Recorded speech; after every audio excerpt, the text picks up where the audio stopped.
Hello there. It's Alan with After Comics, and tonight actually, this past weekend we finished decorating for the upcoming Christmas season, and to celebrate, I've been thinking about showing a video for a while of a collection of books that I started picking up in the early '70s, and finished with the invent of eBay. And they're hard to describe, so I'm just going to get to it. Back in 1972, uh, I was getting the Buyer's Guide for Comic Fandom. It was a great fan publication, basically a buy and sell newspaper for fans, plus articles and some original art. Guys like John Byrne and the like, and even George Perez got their start by submitting to fanzine publications like the Buyer's Guide. And but I noticed an ad for a Golden Age book, which was The Human Torch #5, but I noticed it was in black and white, and I read a little further. It stated that this was a reprint book, Flashback Series #1, and it began and it ended with a bang, with some competition as well. So I thought I'd talk about the history of the Buyer's Guide for a little bit. It was a publication put out by one Alan Light, who was about 16 and a half years old back in 1971. And it really was the first of its kind in newspaper form. And it was just a really great place to go to. And for those of you old enough to remember the Buyer's Guide, this is just one little section, and I'll tell you why later on I picked it up. But full of ads like this guy looking to buy Spider-Man 1 for 50 bucks.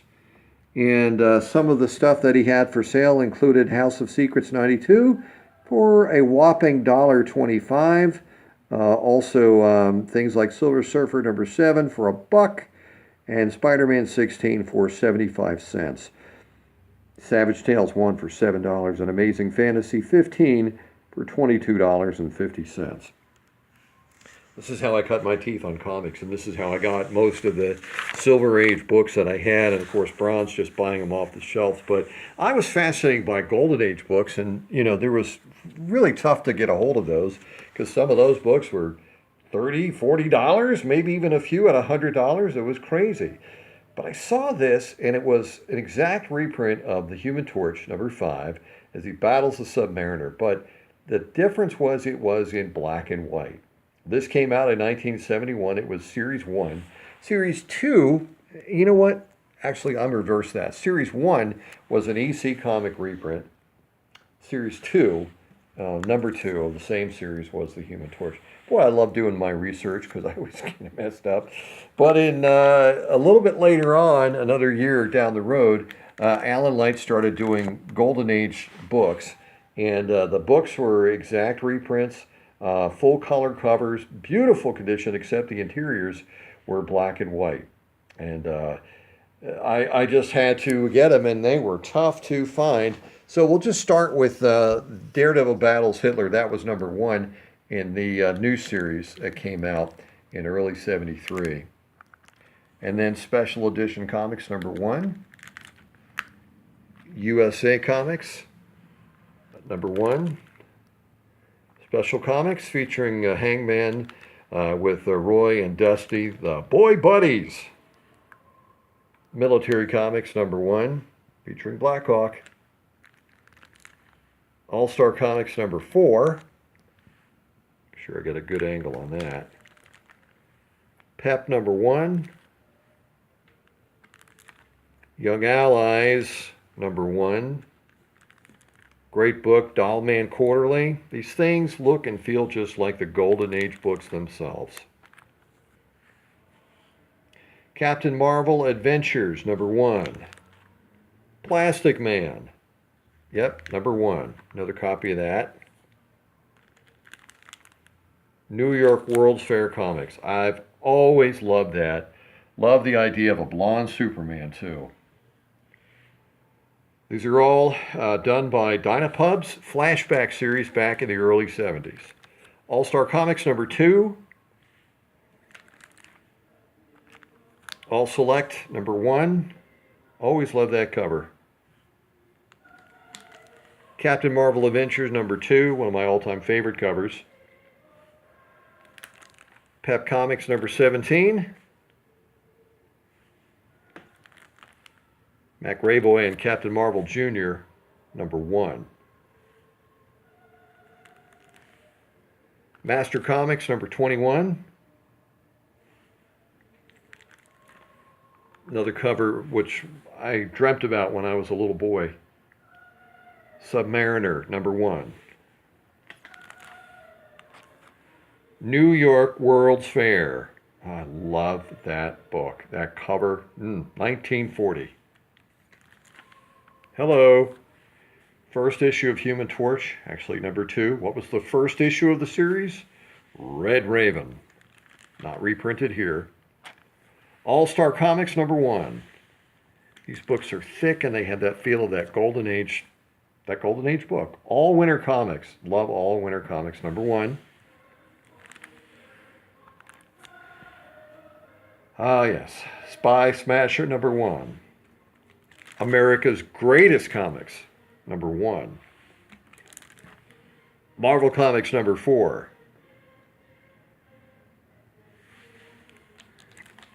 Silver Streak Comics, issue #6.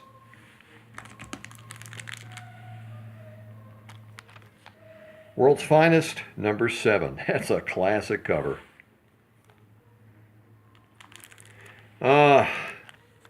Comic Preacher, if you're watching this, buddy, I'm thinking about you. Captain America #2. I hear some weeping in the background. Guy sold his book for his lady love. What dedication. All American Comics #24. Hit Comics #1. Remember this cover. Why? Well, that's coming up. Hit Comics #1. America's Greatest Comics. Ah, yes. #7.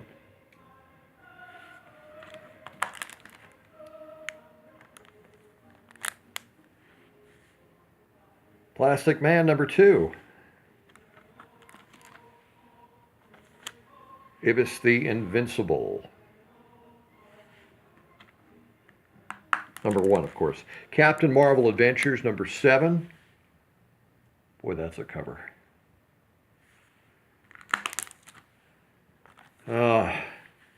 Flash Comics with Hawkman on the cover, #15. Captain Marvel, with Captain Midnight, #1. And the final book of that series, for that run, World's Finest Comics #8. Now, keep this in mind.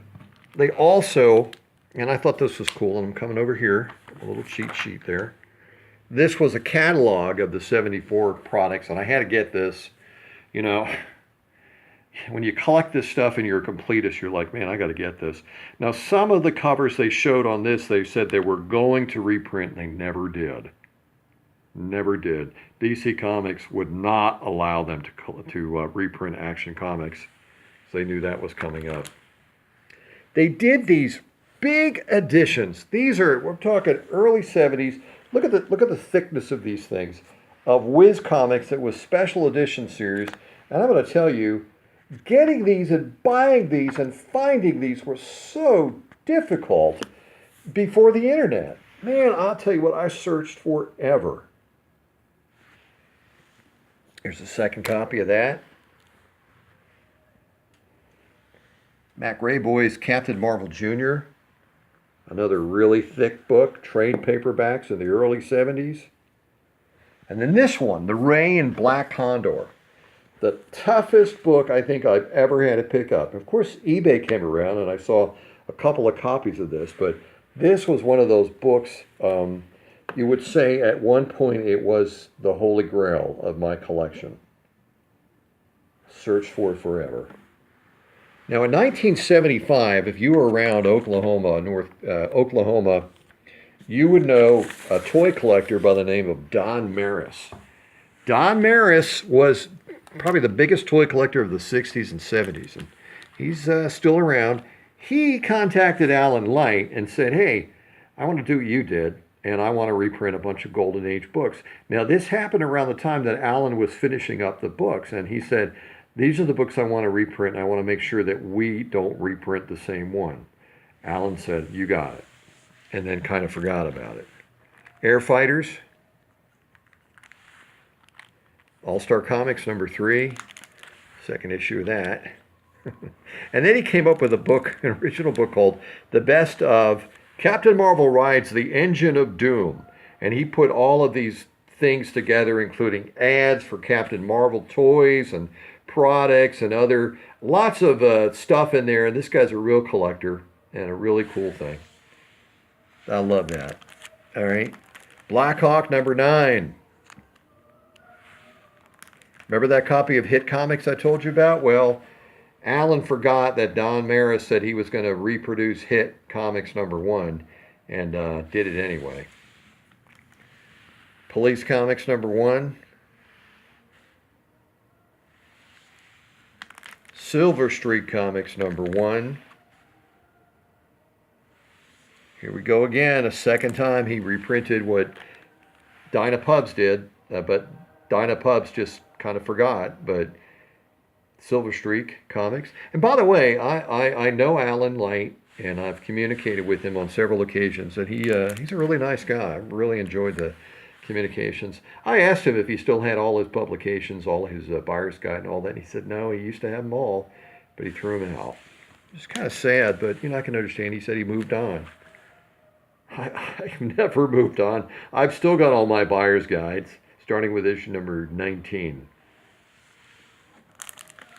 Wow Comics. Now, if you remember earlier, I was showing you a little piece here of the buyer's guide. And the first time I knew that there was a whole series was an ad. Of course, Alan was smart, put an ad in his own publication of all the books that were available. And he would sell them at shows. Well, not many stories, just kind of talking about a love of mine, and that's the Dynapubs, of course, the Flashback series, and the Don Maris series as well. I'm Alan Garrett. God bless you. Have a great evening.